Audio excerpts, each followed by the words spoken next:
Quand j'étais petit, j'ai lu des histoires de naufragés. Et ça avait l'air un peu cool quand même. Ben mon vieux, l'aventure c'est mieux dans les bouquins. Depuis que je me suis craché ici, j'ai l'impression de devoir boucler ma liste de courses. Sauf que si j'oublie le lait, je meurs.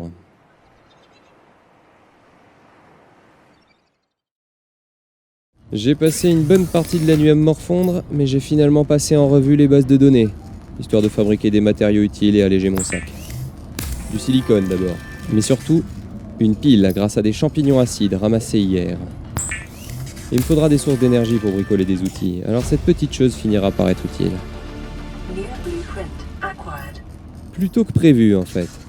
À défaut de soufre pour mon outil de réparation, le fabricateur m'indique que la pile peut être utilisée pour synthétiser un scanner. J'hésite un instant, mais ce truc m'indiquera si une ressource est comestible ou contient... du soufre, au hasard. Règle numéro 1 de la survie, apprends à connaître ton ennemi. Cette planète va probablement me tuer, c'est donc mon ennemi. Et le scanner, c'est mon nouveau meilleur ami. Je ne résiste pas à l'envie d'essayer mon nouveau jouet. Il fait encore nuit noire, mais beaucoup de formes de vie sont luminescentes par ici. Le jour devrait bientôt se lever, alors en attendant...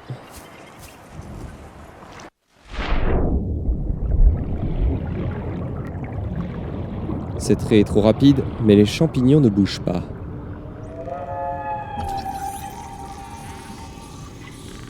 Bingo, ça marche! Mon PDA me balance plus d'infos que nécessaire, mais j'en veux plus. Tout y passe. Bestioles, cailloux, corail, plantes, plus de corail. Les heures s'écoulent sans que je les vois passer. Scanner! Scanner! Je veux plus d'informations, plus!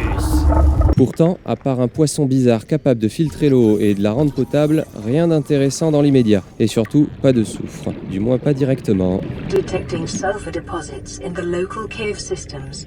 Sulfur is an essential component of the repair tool. Enfin, ma toute nouvelle addiction au scanner m'avait rapproché de mon objectif. Il y avait du soufre dans ces grottes. Mais au moment de remonter, tout se ressemble. Je panique, je manque d'air, je suffoque à moitié quand j'aperçois la sortie. Je remonte, je peine, je me sens faible, un violent vertige me gagne. Je me sens partir quand je sens enfin la surface s'ouvrir au-dessus de moi. Règle numéro 2 de la survie. Respirer. Quel idiot. Encore étourdi, je rentre à la capsule. Si je tiens à rejouer le Grand Bleu, ce sera avec de l'équipement. Je refuse de mourir bêtement noyé. En fait, je refuse de mourir, tout simplement. Avant toute chose, je fabrique du verre avec le quartz ramassé un peu plus tôt. Je sais qu'il m'en faudra pour fabriquer une lampe, ainsi qu'une nouvelle pile pour que la lampe s'allume, par exemple.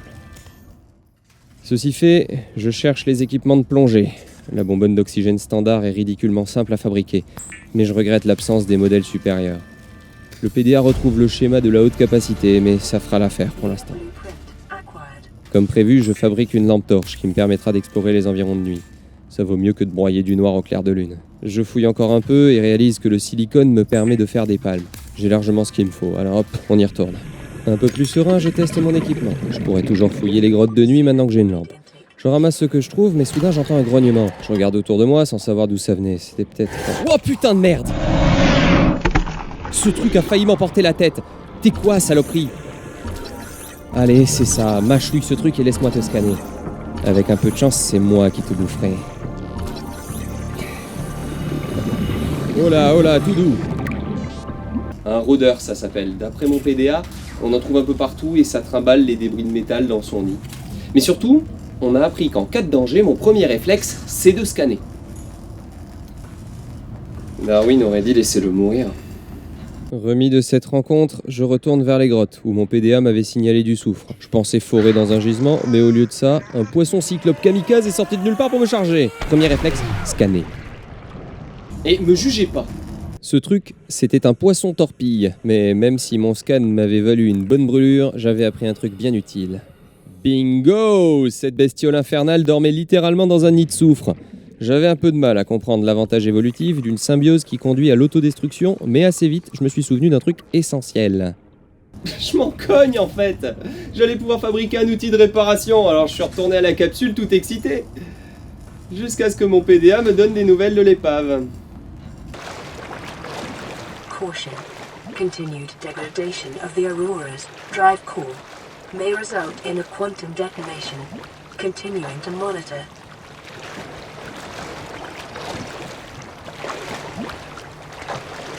Alors, détonation quantique, pour les non-initiés, ça peut se traduire par « boum, t'es mort ». En gros, les radiations s'accumulent jusqu'à créer une réaction en chaîne dans le noyau qui finit par éclater comme un gros ballon en inondant la zone de toutes les radiations qu'il contient. Si le noyau atteint un état super critique, faudra pas traîner trop longtemps dans la zone, et après ça, faudra pas se baigner en slip de bain, quoi. Mais chaque chose en son temps. De retour à la capsule, je lance la fabrication de l'outil de réparation. Ce machin peut presque tout réparer, sauf le chômage qu'il a créé quand on l'a mis sur le marché. Je dégaine, et c'est parti. Je commence par les systèmes secondaires. Quelques secondes de magie technologique, et boum, Versailles, et la lumière fut. Le diagnostic de l'environnement est immédiatement ajouté à la banque de données. Je suis sur une planète inexplorée, 4546b. L'atmosphère est respirable, mais ça je le savais, par contre le niveau de bactéries aquatiques m'inquiète un peu. Je pointe le réparateur sur la radio. Maintenant que l'antenne est fonctionnelle, je vais enfin pouvoir écouter les messages en attente et envoyer un signal de détresse.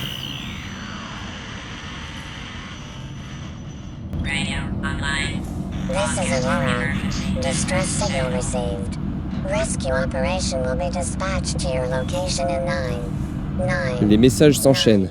Les machins automatiques, le SOS de l'Aurora qui me promet une opération de sauvetage post-mortem. Je jette un œil aux données environnementales, mais les seules infos nouvelles n'ont rien de rassurant. Catégorie 3, ça veut dire plus de 90% d'eau à la surface. Prédateur de classe Léviathan, ça veut dire qu'à tout moment je me réveille dans un estomac sans avoir quitté la capsule. Et on est hors de la fédération, ce qui veut dire qu'on est seul. Sauf miracle, il faudra trouver un moyen de quitter cet endroit par nos propres moyens. À cet instant, je suis mitigé. J'ai récupéré ma radio, mais les données et les messages me font comprendre à quel point ma situation est merdique. Du coup, là tout de suite, j'ai rien de mieux à faire qu'attendre un appel d'un survivant. Alors, bonne nuit.